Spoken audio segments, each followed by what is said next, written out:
ನಮಸ್ಕಾರ ರೀ ಎಲ್ಲರಿಗೂ. ಎಲ್ಲ ಹೆಂಗದ್ರಿ? ಎಲ್ಲ ಆರಾಮದ್ರಿ ಅಂತ ಅನ್ಕೊಂಡಿನಿ. ಹೊರಗೆ ಹೋಗಿದ್ದೆ, ಹಾಗಾಗಿ 2-3 ದಿವಸದಿಂದ ವಿಡಿಯೋ ಮಾಡೋಕ್ಕೆ ಆಗೋದು. ಅಡುಗೆ ಮಾಡಾಕತ್ತೀನಿ ರೀ. ಅನ್ನಕ್ಕೆ ಇಟ್ಟೀನಿ ಕುಕ್ಕರ್ದಾಗ. ಮುಂಜಾನೆ ನಾಷ್ಟ ಮಾಡಿಬಿಟ್ಟೆ ಅವಲಕ್ಕಿದು. ಯಾಕಂದ್ರೆ ಹೊರಗೆ ಹೋಗ್ಬೇಕಾಗಿತ್ತು ಅರ್ಜೆಂಟ್ದಾಗ. ಹಾಗೆ ಅವಲಕ್ಕಿ ಮಾಡಿ ತಿಂದು ಹೋಗಿ ಬಂದೆ. ಇವಾಗ ಸ್ವಲ್ಪ ಅನ್ನ ಸಾಂಬಾರು ಮಾಡೋಣ ಅಂತ ಹೇಳಿ ಮಾಡ್ಲಾತೀನಿ. ಫಸ್ಟಿಗೆ ಸ್ವಲ್ಪ ಚಹಾ ಕುಡ್ದು ಬಿಡೋಣ್ರಿ. ಚಹಾ ಕುಡ್ದೇವಪ್ಪ ಅಂತಂದ್ರೆ ಮೈಂಡ್ ಫ್ರೆಶ್ ಆಗುತ್ತಾ. ಏನು ಕೆಲಸ ಮಾಡ್ಬೇಕಂತ ಹೇಳಿ ತಲೆಯಾಗ ಬರ್ತಾವು. ಚಹಾಕ್ಕೆ ಇಟ್ಟುಬಿಡ್ತೀನಿ ರೀ. ಆಮೇಲೆ ನಿಮ್ಮ ಜೋಡಿ ಮಾತಾಡ್ತೀನಿ. ಎಲ್ಲರೂ ಹೇಳ್ತಾರ್ರಿ ಚಹಾ ಕುಡಿಬೇಡ, ಜಾಸ್ತಿ ಚಹಾ ಕುಡಿಬೇಡ ಅಂತ ಹೇಳ್ತಾರೆ. ಯಾಕಂದ್ರೆ ಈಗೆಲ್ಲ ಸ್ವಲ್ಪ ನನಗೆ ಗುಳ್ಳಿ ಕಡಿಮೆ ಆಗ್ಯಾವ. ಫುಲ್ ಮಾರಿಗೆಲ್ಲ ಭಾಳ ಅಂದ್ರೆ ಭಾಳ ಗುಳ್ಳಿ ಆಗ್ತಿದ್ದು ರೀ ನನಗೆ. ಅಂದ್ರೆ ದಿನಕ್ಕೆ 4-5 ಸರಿ ಚಹಾ ಕುಡಿತೀನಿ ನಾನು. ಅದಕ್ಕೋಸ್ಕರ ಗುಳ್ಳಿ ಆಗ್ತಿದ್ದು ಅಂತ ಹೇಳಿ ಬೈತಿದ್ರು ನನಗೆ. ಈಗ ಒಂದು ಸ್ವಲ್ಪ ಕಡಿಮೆ ಆಗ್ಯಾವು. ಚಹಾನು ಕಡಿಮೆ ಮಾಡೀನಿ. ಆದ್ರೆ ಏನಂದ್ರೆ ಚಹಾ ಕುಡಿದ್ರೇ ನಮಗೆ ತಲೆ ಓಡ್ತದ್ರಿ. ಕೆಲಸ ಜಲ್ದಿ ಆಗ್ತಾವೆ ಫಾಸ್ಟಾಗಿ. ಎಂಥ ಕೆಲಸ ಬೇಕಾದ್ರೂ ಇರಲಿ, ಚಹಾ ಒಳಗೆ ಹೊಟ್ಟೆಗೆ ಹೋಯ್ತಪ್ಪ ಅಂತಂದ್ರೆ ಪಟ್ ಪಟ್ ಪಟ್ ಪಟ್ ಅಂತ ಕೆಲಸ ಆಗ್ತಾವೆ. ಅದಕ್ಕೋಸ್ಕರ ಚಹಾ ಬೇಕೇ ಬೇಕನ್ನಿಸ್ತವೆ. ನಿಮಗೂ ಬೇಕಂದ್ರೆ ಅಲ್ಲೇ ಮಾಡ್ಕೊಂಡು ಕುಡೀರಿ. ಕಳ್ಸಕ್ಕಂದ್ರೂ ಆಗಲ್ಲಲ್ರಿ. ಅದಕ್ಕೋಸ್ಕರ ಚಹಾ ಮಾಡಿಬಿಡ್ತೀನಿ, ಚಹಾ ಕುಡಿತೀನಿ. ಆಮೇಲೆ ಸಾರ ಈ ಸದ್ದ ಅಷ್ಟು ಜಲ್ದಿ ಅಂತೂ ಯಾವ ಸಾರು ಮಾಡೋಕ್ಕಾಗೋದಿಲ್ಲಲ್ಲ. ಅದ್ರ ಸಂಬಂಧಾಗಿ ಏನು ಮಾಡ್ಲಾತೀನಿ ಅಂತಂದ್ರೆ ಅನ್ನ ಮತ್ತು ಬರೀ ಟಮಾಟಿ ಸಾರ ಮಾಡಿ ಬಿಟ್ಬಿಡ್ತೀನಿ ಈ ಸದ್ದ ಊಟ ಮಾಡೋಕೆ. ಸಂಜೆಗೆ ಬೇಕಾದ್ರೆ ಮತ್ತೆ ಯಾವುದಾರೆ ಮತ್ತೆ ಸಾಂಬಾರು ಮಾಡೋಕೆ ನಡೀತದ. ಇಲ್ಲ ಅಂತಂದ್ರೆ ನಾವಂತರೂ ಸಾಂಬಾರು ಜಾಸ್ತಿ ಮಾಡಲ್ಲ. ರೊಟ್ಟಿ ಪಲ್ಯ ಇಲ್ಲ ಚಪಾತಿ ಪಲ್ಯನೋ ಮಾಡ್ತೀವಿ. ಹಾಗಾಗಿ ಸದ್ಯಕ್ಕೆ ತಿನ್ನಕಂದ್ರೆ ಜಲ್ದಿ ಆಗ್ತದಂದ್ರೆ ಟಮಾಟಿ ಸಾರನೇ ಜಲ್ದಿ ಆಗ್ತತಿ. ಅದಕ್ಕೋಸ್ಕರ ಟಮಾಟಿ ಸಾರು ಅನ್ನ ಮಾಡಿಕೊಂಡು ಊಟ ಮಾಡಿ, ಇನ್ನೂ ಎಲ್ಲ ಬಟ್ಟೆ ಬಾಂಡೆ ಎಲ್ಲ ಕೂತವ್ರಿ. ಬಟ್ಟೆ ಹೊಲಿಬೇಕು, ಕೆಲಸ ಭಾಳ ಐತಿ. ಮಾಡ್ಬೇಕ್ರಿ, ಮಾಡ್ತೀನಿ. ಟಾಣಿಕ್ ಒಳಗೆ ಹೋಯ್ತಪ್ಪ ಅಂತಂದ್ರೆ ಕೆಲಸ ಪಟ್ ಪಟ್ ಪಟ್ ಪಟ್ ಆಗ್ತಾವ್ರಿ. ಸಲೀಸಾಗಿ ಆಗ್ತಾವೆ, ಜಲ್ದಿ ಆಗ್ತಾವೆ. ಹಿಂಗೆ ಅನ್ನೋಷ್ಟ್ರಲ್ಲಿ ಕೆಲಸ ಆಗಿಬಿಡ್ತಾವ್ರಿ. ಅದಕ್ಕೋಸ್ಕರ ಚಹಾ ಕುಡಿತೀನಿ ಫಸ್ಟಿಗೆ. ಏನು ಮಾಡೋಕ್ಕಾಗಲ್ಲ. ಮಳೆ ಬೇರೆ ಬರಾಕತ್ತೈತಿ. ಹೊರಗೆ ಬಟ್ಟೆ ತೊಳಿಬೇಕಂದ್ರೆ ಭಾರಿ ಕಷ್ಟ ರೀ. ಮಧ್ಯಾಹ್ನದಿಂದ ಮಳೆ ಸ್ಟಾರ್ಟ್ ಆಗ್ಬಿಟ್ಟತ್ತ. ಸಣ್ಣಗೆ ಬರಾಕತ್ತದ, ಅದು ಏನು ಜೋರಿಲ್ಲ, ಸಣ್ಣಗೆ ಬರ್ಲಾಕತ್ತೈತಿ. ಬರಲಿ, ಮಳೆನೂ ಬೇಕಲ್ಲ. ಮಳೆ ಇಲ್ಲಪ್ಪ ಅಂತಂದ್ರೆ ತಿನ್ನಕ್ಕೆ ಏನೂ ಸಿಗಲ್ಲ. ಅದಕ್ಕೋಸ್ಕರ ಚಹಾ ರೆಡಿ ಅಲ್ಲತ್ತದ್ರಿ. ಚಂದಾಗಿ ಕುದೀತಪ್ಪ ಅಂತಂದ್ರೆ ಚಹಾ ಇನ್ನೂ ಟೇಸ್ಟಾಗಿ ಬರ್ತೈತಿ. ಅದಕ್ಕೋಸ್ಕರ ಕುದೀಲಿ ಫಸ್ಟಿಗೆ. ಯಾಕೋ ವಿಡಿಯೋ ಮಾಡೋಕ್ಕೆ ಆಗೋಲ್ರಿ. ಬರೀ ಆ ಕಡೆ ಹೋಗೋದೇ ಆಗ್ಲಾಕತ್ತೈತಿ. ಹಂಗಾಗಿ ವಿಡಿಯೋ ಮಾಡೋಕ್ಕೆ ಆಗೋದು ನನಗೆ. ರೆಸಿಪಿಗಳಂತೂ ಮೊದಲೇ ಮಾಡೋಕ್ಕಾಗೋದು. ಯಾಕಂದ್ರೆ ಅದಕ್ಕೆಲ್ಲ ಮೊದಲೇ ಪ್ರಿಪೇರ್ ಆಗಿರ್ಬೇಕು ನಾವು. ಹಾಗಾಗಿ ಮಾಡೋಕ್ಕಾಗೋಲ್ತು. ಏನು ಮಾಡೋದು? ಅದಕ್ಕೆ ನಿಮ್ಮ ಜೊತೆ ಏನಾದರೂ ಸ್ವಲ್ಪ ಹೊತ್ತು ಮಾತಾಡಿದ್ರಾಯ್ತು ಅಂತ ಹೇಳಿ ಬಂದೀನಿ ರೀ. ಎಲ್ಲರೂ ಸಪೋರ್ಟ್ ಮಾಡಿರಿ ಅಂತ ಹೇಳಕತ್ತೀನಿ. ಏನು ಮಾಡ್ತೀರಿ ನೋಡ್ರಪ್ಪ. ಕುಕ್ಕರ ಒಂದು ಸೀಟಿ ಹೊಡಿತ್ರಿ. ಚಹಾ ಕೂಡ ರೆಡಿ ಆಗೈತಿ. ಹಾಗೆ ಸೀಟಿ ಹೊಡಿಲ್ಲ ಅಥವಾ ಚಹಾ ಕುಡಿಯೋಣ ಅಂತ ಬರ್ರಿ. ಚಹಾಕ್ಕೋಸ್ಕರ ಅಲ್ಲಿಗೆ ಬರ್ಬೇಕಾ ಅಂತ ಕೇಳಬೇಡ್ರಿ. ಇಲ್ಲಾಂದ್ರೆ ಅಲ್ಲೇ ಮಾಡ್ಕೊಂಡು ಕುಡಿರಿ. ನಾನಂತರೂ ಕುಡಿತೀನಿ ರೀ. ಯಾಕಂದ್ರೆ ಸದ್ದ ಬಡ ಕೆಲಸ ಮಾಡ್ಬೇಕಾಗ್ಯದ. ಅದಕ್ಕೋಸ್ಕರ ಚಹಾ ಕುಡಿತೀನಿ ರೀ.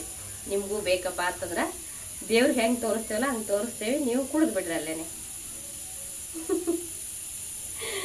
ಒಂದು ಸೆಕೆಂಡ್ ಇರ್ರಿ. ಇಲ್ಲ 1-2 ನಿಮಿಷ ಇರ್ರಿ. ಕುಡಿದ್ಬಿಟ್ಟು ಮತ್ತೆ ವಾಪಸ್ ಬರ್ತೀನಿ. ಈಗ ಟೊಮೆಟೊ ತೊಗೊಂಡೀನಿ ರೀ. ಟೊಮೆಟೊ ಸಾರು ಮಾಡೋಣ ಅಂತ. ನೀವು ಕೇಳ್ಬೋದು, ಹೊರಗೆ ಹೋಗಿದ್ರಿ, ಬಂದ ತಕ್ಷಣ ಯಾಕೆ ಅಡುಗೆ ಮಾಡತ್ತೀರಿ, ಹೊರಗೆ ತಿನ್ಬೋದಲ್ಲ ಅಂತ ಹೇಳಿ.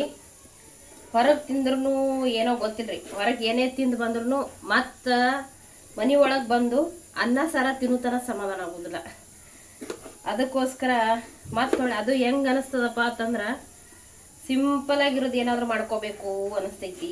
ಹುಳಿ ಉಪ್ಪ ಖಾರ ಇರೋ ಥರ ಮಾಡಿ ತಿನ್ನಬೇಕು ಅಂತ ಅನಿಸ್ತದ. ಎಷ್ಟೇ ನೀವು ಹೋಟೆಲ್ದಾಗ ಅಡ್ಗೆ ತಿನ್ನಿರಿ, ಏನೇ ತಿನ್ನಿರಿ, ಬೇಕ್ರಿಲಿ ಏನೇ ತಿನ್ನಿರಿ, ತಿಂದಂಗೆ ಅನಿಸೋದೇ ಇಲ್ಲದು.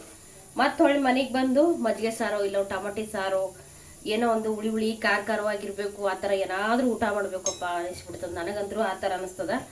ಇನ್ನು ಬೇರೆದವ್ರಿಗೆ ಹೆಂಗಂತ ನನಗಂತೂ ಗೊತ್ತಿಲ್ಲ. ಅದಕ್ಕಾಗಿ ನಾ ಏನು ತಿಂದ್ರು ಮತ್ತೆ ಹೊಳ್ಳಿ ಮನ್ಯಾಗ ಬಂದು ಅನ್ನ ಸಾರ ಮಾಡಿ ಊಟ ಮಾಡ್ತೀನಿ ರೀ. ಯಾಕಂದ್ರೆ ನಾ ಅಲ್ಲಿ ಸರಿಯಾಗಿ ತಿಂದಿರಲ್ಲ, ಹೊಟ್ಟೆ ತುಂಬ ತಿಂದಿರಲ್ಲ. ಯಾಕಂದ್ರೆ ಏನನ್ನ ಗೊತ್ತಿರಲ್ಲ, ಹೋಟೆಲ್ ಅಡುಗೆಗಂತೂ ಉಪ್ಪಿರಲ್ಲ, ಖಾರ ಇರಲ್ಲ. ಎಲ್ಲರೂ ತಿಂತಿರ್ತಾರ, ಶುಗರ BP ಇರೋರು ಅದ್ರ ಸಂಬಂಧಾಗಿ ಮಾಡ್ತಾರೋ ಹೆಂಗೋ ಗೊತ್ತಿಲ್ಲ. ಆಮೇಲೆ ಏನಂದ್ರೆ ನನಗಂತೂ ಗೊತ್ತಿಲ್ಲ, ನಾ ಹೋಟೆಲ್ದಾಗ ಊಟ ಮಾಡಕ್ಕೆ ಹೋದಾಗ ಒಂದ್ಸರಿ ನನಗೆ ಹಾಕೈತೋ ಏನು ಬೇರೆದವ್ರಿಗೆ ಹಾಕೋದು ಅಂತ ಗೊತ್ತಿಲ್ಲ. ಕರೆಕ್ಟಾಗಿ ನಾನು ಮೊದಲೇ ಒಂಥರ ಹೊರಗೆ ತಿನ್ಬೇಕಂದ್ರೆ ಜೀವ ಗದ ತಿರ್ತೈತಿ, ಒಲ್ಲೆ ಅನಿಸ್ತಿರ್ತದ. ಅಂಥ ಟೈಮ್ದಾಗೆ ನನಗೆ ಗ್ಯಾರಂಟಿ ಫಿಕ್ಸ್ ಸಾಂಬಾರ್ದಾಗರೇ ಆಗಲಿ, ಇಲ್ಲ ಊಟ ತೊಗೊಂಡ್ರು ಪಲ್ಯದಾಗರೇ ಆಗಲಿ ಒಂದು ಕೂದಲು ಬಂದೇ ಬಿಡ್ತದ್ರಿ. ಹಾಗಾಗಿ ನನಗೆ ಒಟ್ಟ ಹೋಟೆಲ್ದಾಗ ಊಟ ಒಲ್ಲೆ ಅನ್ನಿಸ್ತದ. ಆದರೂ ಕೆಲವೊಂದು ಸರಿ ಮಾಡ್ತೀನಿ, ನಿರ್ವ ಇರಂಗಿಲ್ಲ, ದೂರೆಲ್ಲ ಊರಿಗೆ ಹೋದಾಗೆಲ್ಲ ಹೊಟ್ಟೆ ತಂದ್ರೆ ಏನೂ ಮಾಡೋಕ್ಕಾಗಲ್ಲ, ಊಟ ಮಾಡಲೇಬೇಕಾಗ್ತದ್ರಿ. ಇದು ಹೊತ್ತಿ ಬಿಡ್ತದ, ಎಣ್ಣೆ ಹಾಕ್ಬಿಡಮ್, ಇಲ್ಲಾಂದ್ರೆ ಹೊತ್ತು ತಂದ್ರೆ ಸಾರಾಗಲ್ಲ, ಅದು ಹಿಂದಾಗಡಿ ಬೇರೆ ಆಗ್ತದೆ, ಬೇರೆ ಅವತಾರನೇ ತಾಳ್ತದ. ಟಮಾಟಿ ಸಾರ ನಾನು ಟೊಮೊಟೊನ ಹುರಿದು ಬಿಟ್ಟು ಟೊಮೊಟೊ ಸಾರನ್ನು ಮಾಡ್ತೀನಿ ರೀ. ತಡ್ರಿ ಸ್ವಲ್ಪ ಚಮಚ ತೊಗೊಂಡು ಬರ್ತೀನಿ. ಹುರಿದ್ಬಿಟ್ಟು ಮಾಡ್ತೀನಿ ರೀ. ಮೊದಲೆಲ್ಲ ಏನು ಮಾಡ್ತಿದ್ರು, ಇದು ಕುದಿಸಿ ಮಾಡ್ತಿದ್ರು ನಮ್ಮ ಅವ್ವರೆಲ್ಲ. ನೀರ ಹಾಕಿ ಟೊಮೊಟೊ ಸಾರು ಮಾಡ್ಬೇಕಂದ್ರೆ ಸ್ವಲ್ಪ ಹೊತ್ತು ಕುದಿಸಿ ಮಾಡ್ತಿದ್ರು. ಅದು ಇದ್ರಕ್ಕಿಂತ ರುಚಿ ಬರ್ತೈತಿ. ಯಾಕಂದ್ರೆ ಕುದಿದಂದ್ರೆ ಸ್ವಲ್ಪ ಲೇಟ್ ಆಗ್ತದೆ, ಅದಕ್ಕೋಸ್ಕರ. ಮತ್ತಿಲ್ಲ ಅಂದ್ರೆ ಸಣ್ಣ ಕುಕ್ಕರ್ದಾಗ ಹಾಕಿ ಅದನ್ನ ಮತ್ತೆ 3 ವಿಕಿ ಹೊಡಿಸಿ ಅಲ್ಲಿ ತನ ನಾ ತಾಳ್ಮೆ ತೊಗೊಳಕಂತ್ರು ನನಗೆ ಆಗೋದು. ಯಾಕಂದ್ರೆ ಫುಲ್ ಹಸು ಆಗಿಬಿಟ್ಟದ್ರಿ ಶಬ್ದ. ಅದಕ್ಕೋಸ್ಕರ ಬಡ ಬಡ ಹುರಿದು ಬಿಟ್ಟು ಸಿಂಪಲ್ ಆಗಿ ಸಾರು ಮಾಡಿಕೊಂಡು ಊಟ ಮಾಡಿ ಬಿಡೋಣ ಅಂತ ಹೇಳಿ ತಯಾರಾಗೇನ್ರಿ. ಕುಡಿದಂದ್ರೆ ಜಲ್ದಿ ಆಗ್ತದ, ಕುದಿಲಾಕಂದ್ರೆ ಮತ್ತೆ ಹೊಳ್ಳಿ ಕುಕ್ಕರ್ದಾಗ ಹಾಕಿ ಇಡ್ಬೇಕಲ್ಲ, ಅದೇ ಬ್ಯಾಸರ ಆಗ್ತದ. ಅದಕ್ಕೆ ಸಂಬಂಧಾಗಿ ಇದಕ್ಕೆ ಒಂದು ಸ್ವಲ್ಪ ಖಾರ, ಉಪ್ಪ, ಕರಿಬೇವು, ಕೊತ್ತಂಬರಿ ಜಾಸ್ತಿ ಹಾಕ್ಬಿಟ್ರಂತೂ ಮಸ್ತ್ ಆಗ್ತದಲ್ರಿ ಟೊಮೊಟೊ ಸಾರು. ಅದ್ರಾಗ ಚಲೋ ಅಕ್ಕಿಗಿಂತ ರೇಷನ್ ಅಕ್ಕಿ ಒಳಗೆ ಈ ಅನ್ನ ಮಾಡಿ ಟೊಮೊಟೊ ಸಾರು ಹಾಕೊಂಡು ತಿನ್ಬೇಕು. ರೇಷನ್ ಅಕ್ಕಿ ಅನ್ನ ಮೆತ್ತಗಾಗ್ತಿರ್ತದ್ರಿ, ಸ್ಮೂತ್ ಇರ್ತೈತಿ, ತಿನ್ನಕ್ಕೆ ಭಾರಿ ಚಂದ ಆಗ್ತದ. ಆದ್ರೆ ನನ್ನ ಮಗಳು ತಿನ್ನಂಗಿಲ್ಲ, ಅದ್ರ ಸಂಬಂಧಾಗಿ ಇದ್ರದ್ದು ಮಾಡ್ತೀನಿ ಅನ್ನ. ಇದ್ರ ಜೊತೆ ಸಾರನೇ ಕೂಡಂಗಿಲ್ಲ, ಅದು ಸಾರು ಕೂಡುದಿಲ್ಲ. ಅನ್ನ ಒತ್ತಾಟಿರ್ತೈತಿ, ಸಾರು ಒತ್ತಾಟಿರ್ತೈತಿ, ಆದರೂ ತಿನ್ನಲೇಬೇಕು. ಮಕ್ಕಳಿಗೆ ಏನು ಇಷ್ಟ ಆಗ್ತದೆ ಅದು ನಾವು ತಿನ್ಬೇಕಾಗ್ತದ. ಹಂಗಾಗಿ ಮಾಡ್ತೀನಿ, ಏನು ಮಾಡೋಕ್ಕಾಗಲ್ಲ. ನೋಡಿ ಹುರಿದನ ಎಷ್ಟು ಜಲ್ದಿ ಐತಿ. ಈಗ ತಿರುಗಿದು ಸಿಪ್ಪಿ ಬಿಡ್ಲಾಕ ಬಿಡ್ತೀವಿ ಸಾಧ್ಯ, ಇಷ್ಟು ಜಲ್ದಿ ಆಗ್ತದೆ. ಕುದಿಲಾಕಂದ್ರೆ ಸ್ವಲ್ಪ ಲೇಟ್ ಆಗ್ತದೆ. ಮತ್ತು ಅದೆಲ್ಲ ವಿಜಿಲ್ ಹೋಗುತ್ತಲ್ಲ, ಹವಾ ಹೋಗುತ್ತಲ್ಲ, ಕುಕ್ಕರ್ ನಿಂದಿರ್ಬೇಕಾಗ್ತದಲ್ಲ. ಅದ್ರ ಸಂಬಂಧಾಗಿ ಇದಕ್ಕೇನೆ ಸ್ವಲ್ಪ ಒತ್ತೆ, ಬೆಳ್ಳುಳ್ಳಿ, ಖಾರ, ಉಪ್ಪ ಹಾಕಿ ಕರಿಬೇವು, ಕೊತ್ತಂಬರಿ ಹಾಕಿ ಮಾಡಿಬಿಟ್ರೆ ತಿಂದ್ಬಿಟ್ಟು ಕೆಲಸ ಮಾಡ್ಬೇಕಾಗಿದ್ರಿ. ಸಾಧ್ಯ ಟೊಮೊಟೊ ಸಾರು ಮಾಡಿ ಬರ್ತೀನಿ ರೀ ವಾಪಸ್. ಈಗ ಟಮಾಟಿ ಸಾರು ಕುದಿಲಕತ್ತದ್ರಿ, ಹೆಂಗಿಗ್ಯದಂತ ಟೇಸ್ಟ್ ನೋಡೋಣ. ಮಸ್ತ್ ಆಗ್ಯದ್ರಿ. ಹುಳಿ, ಉಪ್ಪ, ಖಾರ ಎಲ್ಲ ಕರೆಕ್ಟ್ ಆಗ್ಯದ. ಸ್ವಲ್ಪ ಏನು ಮಾಡೀನಿ ಅಂದ್ರೆ ಹಸಿ ಕುದಿನ ಕಟ್ ಮಾಡಿ ಹಾಕಿನ್ರಿ. ಹೆಂಗೆ ಆಗ್ತದ ಅಂತ ಹೇಳಿ ಅದು ಇನ್ನ ಗಮ ಕೊಡ್ಲಾಕತ್ತದ್ರಿ. ಮನೆ ಎಲ್ಲ ಗಮ್ ಅಲ್ಲಾಕತ್ತದ, ಕುದಿನ ಕಟ್ ಮಾಡಿ ಹಾಕಿದ್ದು. ಈಗ ನಾನು ಊಟ ಮಾಡ್ತೀನಿ ಅಂತ್ರಿ. ಮತ್ತೆ ನಿಮಗೆ ಮುಂದಿನ ವಿಡಿಯೋದಾಗ ಸಿಗ್ತೀನಿ, ಅಂದ್ರೆ ನಾಳೆ ಸಿಗ್ತೀನಿ. ಹೋಗಿ ಬರಲಾ? ನಮಸ್ತೆ, ಬಾಯ್.